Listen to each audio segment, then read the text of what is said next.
acquisitions process, it's extremely important to focus on company culture. I'm Emily Zink, the EVP of Content here at FreightWaves, and here to chat about that is Mitch Luciano, the President and CEO of Trailer Bridge. Mitch, thanks for joining me today. Thank you for having me. It's good to be here. Give our audience a little bit of a background of what exactly is Trailer Bridge and what do you guys do? Trailer Bridge originally started as an ocean-based carrier to the Caribbean out of Jacksonville, Florida. And over the years, especially the last 10 years, we've expanded our services to not only be an asset-based logistics company servicing Puerto Rico, Dominican Republic, and the Virgin Islands, we've also expanded in the U.S. to 12 different offices around the country and Mexico City. So we continue to expand and service our customers in many different ways.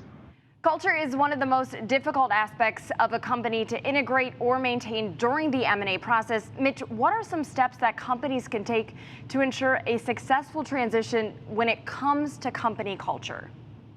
I think one of the biggest challenges is that obviously when you have a merger and acquisition, both companies have two separate cultures.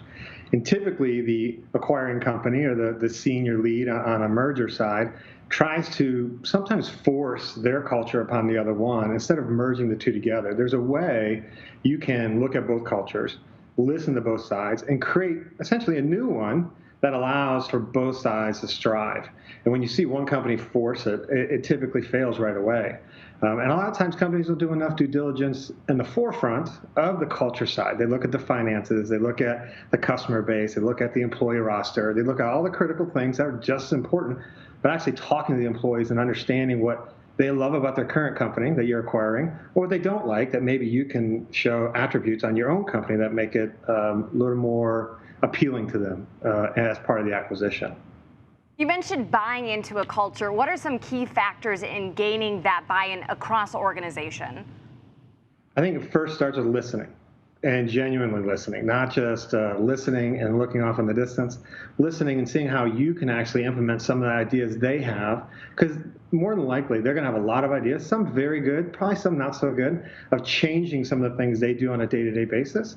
And if you actually listen and understand what they're telling you and act upon that, I think you'll find that that culture integration will be a lot easier. It doesn't happen overnight. It takes plenty of time, sometimes a few years, but you have to do it every single day, and that's really, really important.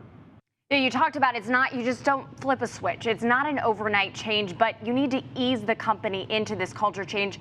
What are some of the best ways to implement that change? I think bringing people together, obviously right now is a very difficult time to do some of those things, but bringing the different sides together, one of the things that's a huge element for Trailer Bridge is we bring the whole company together a few times a year so there's people out in the LA office or Chicago office or Harrisburg, PA office can integrate and understand what it's like to be in Jacksonville or send them down to Puerto Rico for our Puerto Rico family. And so they understand what they're going through, because it's not just about work culture. You also have the diversity of the culture we live in as a world and how we can all integrate with our different ideas. And that's really, really important. It's critical for the two cultures to come together and understand how each side works. Well, as you touched on, culture is extremely important, but technology systems and processes must also be consolidated during the entire M&A process. What are some of the biggest challenges in this area, and how can companies work to streamline the integration in that process? I think it's important. This is a huge piece of the puzzle, is the technology side. And I think it's really important that the acquiring company understands the needs of the company they are acquiring. It's critical to understand what their systems look like compared to what they're operating on now. An ideal situation is both companies are on the same operating system, but that very rarely happens.